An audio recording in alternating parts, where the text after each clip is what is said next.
Hello everyone, कैसे हो आप सब लोग? बढ़िया एकदम। चलिए इस वीडियो में हम बात करेंगे उत्तल दर्पण के लिए प्रतिबिंब का निर्माण।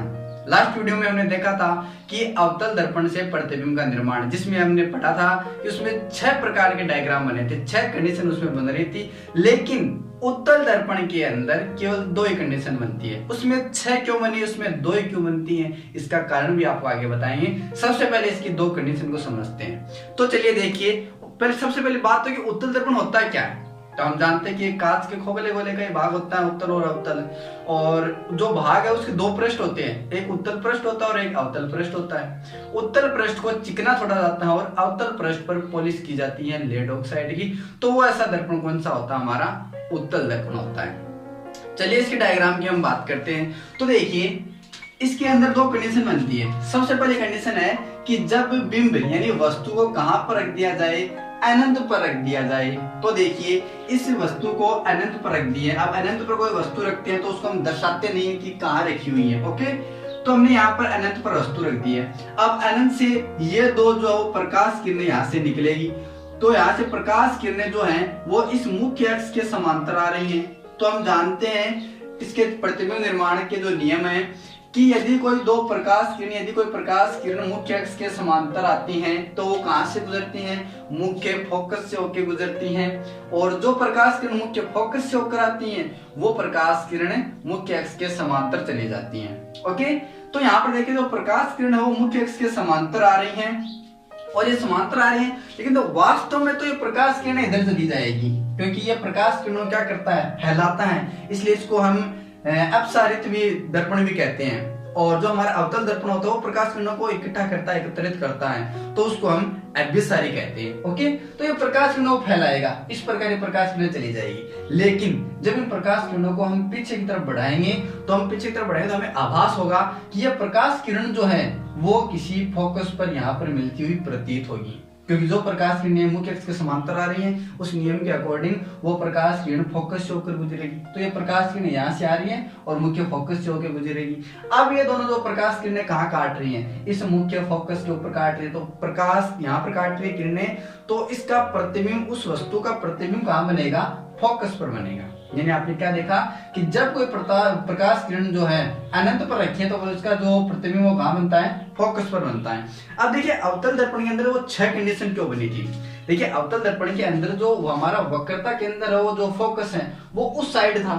ठीक है, यानी हम देखें सिंपली यहाँ पर देखिए हमारे पास जो अवतल दर्पण था वो कुछ इस प्रकार का था। ठीक है, और बाहर इसके पॉलिश की हुई थी और यहाँ पर इसका क्या था? यह तो ध्रुव था और यहाँ पर फोकस और यहाँ वक्रता के अंदर और यहाँ अनंत मान लेते हैं। ठीक है, लेकिन उसमें 6 कंडीशन हुई थी कि सबसे पहले वस्तु कहाँ रखे थे हम? अनंत पर, फिर अनंत और वक्रता के अंदर की बीच में, और यहाँ वक्रता के अंदर पर, फिर वक्रता के अंदर और फोकस के बीच में, और फिर फोकस पर और फिर फोकस और ध्रुव के बीच में। कितनी कंडीशन हो गई? 2, 4, 6 कंडीशन हो गई ना।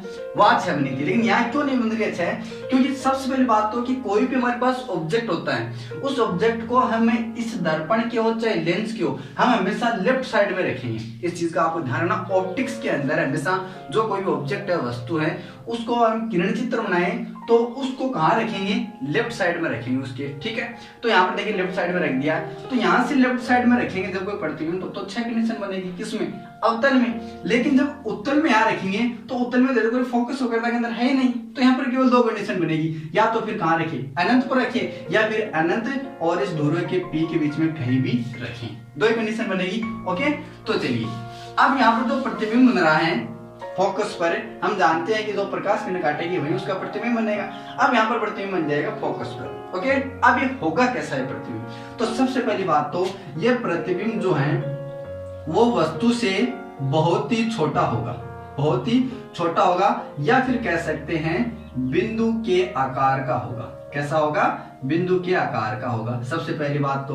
दूसरी बात, यह प्रतिबिंब जो कैसा होगा? यहाँ पर जो प्रतिबिंब बनेगा वो हमेशा कैसा बनेगा? सीधा बनेगा। कैसा बनेगा? सीधा बनेगा। और जो प्रकाश जो आपका प्रतिबिंब है वो सीधा बनता है तो वो कैसा होता है? हमेशा ही आभासी होता है। कैसा होता है? आभासी होता है। लेकिन अवतल दर्पण के अंदर सारे डायग्राम, केवल एक को छोड़कर सारे डायग्राम क्या बन रहे थे? वास्तविक बन रहे थे, उल्टे बन रहे थे, यहाँ पर क्या बन रहे हैं, आभासी बन रहे हैं, सीधा बन रहे हैं। तो ये बात हो गई, ठीक है। बात करें इसी कंडीशन पर कि कहाँ बन रहा है ये, तो यहाँ बन रहा है ये फोकस पर बन रहा है। कहाँ बनेगा, फोकस पर बनेगा। ओके, चलिए दूसरी कंडीशन ले हम कि जब कोई प्रकाश किरण को अब हम कहाँ रखें, अनंत और इस ध्रुव P के बीच में रखें, कहीं भी वस्तु रख दें, तो इसमें दो प्रकाश किरणें निकालेंगे हम। एक तो निकाले मुख्य अक्ष के समांतर, जो प्रकाश किरण मुख्य अक्ष के समांतर यहाँ से जाती हैं वो कहाँ से गुजरती हैं, मुख्य फोकस से होकर केवल प्रतीत होती हैं, न कि निकलती है। वास्तव में तो इधर जाएगी, ठीक है, पीछे की तरफ बढ़ाएंगे तो यहाँ पर मिलती हुई प्रतीत होगी। चलिए अब देखिए, इससे प्रकाश किरण दो निकल गई और यहाँ से ये दोनों गुजर गई, तो यहाँ पर दोनों एक दूसरे को क्या कर रहे हैं, प्रतिच्छेद कर रहे हैं। तो यहाँ पर उसका प्रतिबिंब बन जाएगा A डैश और B डैश, जो कैसा होगा, सेम वही कंडीशन होगी आपके पास। छोटा कह सकते हैं, यहाँ पर क्या नहीं कहेंगे, बिंदु का आकार नहीं कहेंगे, क्या कहेंगे, छोटा कहेंगे। छोटा का मतलब यहाँ पर हो गया कि वस्तु से छोटा होगा। ओके, और क्या होगा, वही सीधा होगा, आभासी होगा। और इस बार कहाँ बनेगा ये प्रतिबिंब, आपका फोकस व P के मध्य। P का मतलब हो गया ध्रुव के मध्य। ये बस दो डायग्राम बने थे उत्तल के अंदर। यदि आपने अवतल का नहीं देखा तो सबसे पहले अवतल को देखें और उसके बाद उत्तल वाले को देखना। ओके, चलिए इसमें कुछ इंपॉर्टेंट हम बातें करते हैं। तो देखिए, इसके अंदर कुछ बातें करें तो सबसे पहली बात मैं बात करूंगी बिंब की, ठीक है, बिंब की दूरी। बिंब की दूरी को मैं U से लिख देता हूं। ओके, चलिए फिर बात करूं मैं प्रतिबिंब की दूरी। किसकी दूरी, प्रतिबिंब की दूरी, उसको मैं V से लिख देता हूं। फिर बात करूं मैं फोकस दूरी, फोकस दूरी जिसको मैं किसे लिखता हूं, स्मॉल f से। हमने डेफिनेशन पढ़ चुके हैं इसके पीछे। और फिर बात करूं मैं वक्रता त्रिज्या की, ठीक है, वक्रता त्रिज्या यानी C की, ठीक है। अब यहां से देखिए, ये सारी चीजें पॉजिटिव होगी कि नेगेटिव होगी। तो हमने कार्तीय चिन्ह परिपाटी पढ़ी है पीछे। कार्तीय चिन्ह परिपाटी क्या होती है, आपकी ज्योमेट्री होती है, कोऑर्डिनेट ज्योमेट्री होती है, सेम टू सेम। इधर वाली सारी जो दूरियां हैं वो प्लस में रहेंगे, ऊपर वाली दूरियां प्लस में, और इधर वाली माइनस में, और नीचे वाली भी माइनस में लेते हैं। तो अब इसके अंदर देखिए आप, बिंब की दूरी, बिंब कहाँ रखते हैं, हमेशा इस वस्तु के इधर ओर रखते हैं। बिंब का मतलब है वस्तु, तो इस ओर की दूरी हमेशा क्या लेंगे हम, नेगेटिव लेंगे। तो ये कैसा आएगा, नेगेटिव आएगा। यदि हम प्रतिबिंब की बात करें तो उसका प्रतिबिंब हमेशा ही उस साइड में बनेगा, ठीक है, यानी यहाँ से हमेशा दूरी को नापते हैं किसी भी दर्पण में इसके ध्रुव से, ठीक है। यहाँ से हम नापेंगे तो इधर वाली दूरी क्या लेंगे, सारे पॉजिटिव लेंगे। यहाँ पर कार्तीय चिन्ह परिपाटी के अकॉर्डिंग जो हमने पिछले वाले वीडियो में बात कर चुके हैं, तो इसका क्या होगा, आपका प्रतिबिंब की दूरी पॉजिटिव होगी। फोकस दूरी, फोकस और P के बीच की दूरी फोकस दूरी कहलाती है, वो भी क्या होगी, पॉजिटिव होगी। यदि वक्रता त्रिज्या की बात करूं तो वो भी क्या होती है, पॉजिटिव होगी यहाँ पर। यानी यहाँ पर क्या समझ रहे हो कि इस उत्तल दर्पण के लिए केवल बिंब की दूरी नेगेटिव होगी और सारी की सारी क्या होगी, पॉजिटिव होगी, ठीक है। यदि हम इसी प्रकार अवतल की बात करें, यहाँ देखिए, यदि हम अवतल दर्पण की बात करें तो अवतल दर्पण कैसा होता है हमारा, कुछ इस प्रकार होता है, ठीक है, और जिसके अंदर ये ध्रुव है, यहाँ से फोकस लिख सकते हैं और यहाँ से वक्रता के अंदर C लिख सकते हैं। अब इसके अंदर देखिए सारी चीजें, यदि मैं ये चीज अब अवतल के लिए लिखूं, ठीक है, तो बिंब की दूरी, बिंब हमेशा इधर रखते हैं तो नेगेटिव, यहाँ क्या होगा, नेगेटिव होगा बिंब। ओके, चलिए प्रतिबिंब, अब इसके अंदर जो प्रतिबिंब है वो हमेशा यही बनता है, कहीं नीचे और उल्टा बनता है, ठीक है। तो इधर की दूरी भी हमेशा क्या लेंगे, नेगेटिव लेंगे, यानी ये भी आपका क्या होगा, नेगेटिव होगा।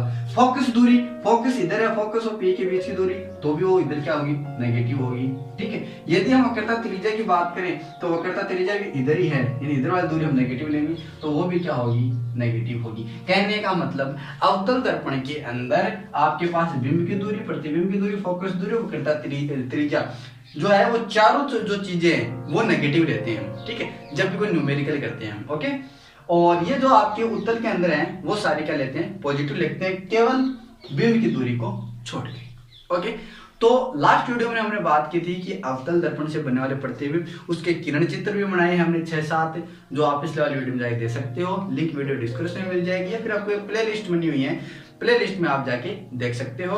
और ये था आज हमने पढ़ा कि उत्तल दर्पण से प्रतिबिंब का निर्माण कैसे होता है। केवल 2 डायग्राम है, उसके अंदर 6 डायग्राम है, ठीक है। और साथ हमने ये जाना कि इसकी वक्रता त्रिज्या, फोकस दूरी जो वो पॉजिटिव होती है कि नेगेटिव होती है, कौन से दर्पण में। ओके, तो आपको एक चीज यहाँ पर नोट लगा के याद रखनी हुई है हमेशा ही कि हमेशा ऑब्जेक्ट जो है, कोई वस्तु है, उसको हम दर्पण हो चाहे लेंस हो, उसके हम लेफ्ट साइड में रखेंगे। मेरा लेफ्ट का मतलब यहाँ नहीं है, आपका लेफ्ट इस प्रकार इधर रखेंगे केवल, ठीक है, हमेशा इधर रखें। नोट लगा के बात लिखें आप अपने कॉपी पेन में। तो फिलहाल आज की वीडियो में इतना ही। नई वीडियो में अगले पढ़ेंगे हम कुछ रिलेशन पढ़ेंगे फोकस दूरी और वक्रता त्रिज्या के अंदर, और वहां पर एक दर्पण सूत्र को भी हम प्रूव करेंगे, निकालेंगे वहां से, ठीक है। तो आई होप कि आपको वीडियो पसंद आया तो फटाफट से लाइक कीजिए, अपने दोस्तों के साथ शेयर कीजिए और चैनल को सब्सक्राइब करके बेल आइकन को प्रेस कर ले ताकि आपको ऐसे लेटेस्ट वीडियो नोटिफिकेशन मिलते रहें। तब तक के लिए take care and good bye.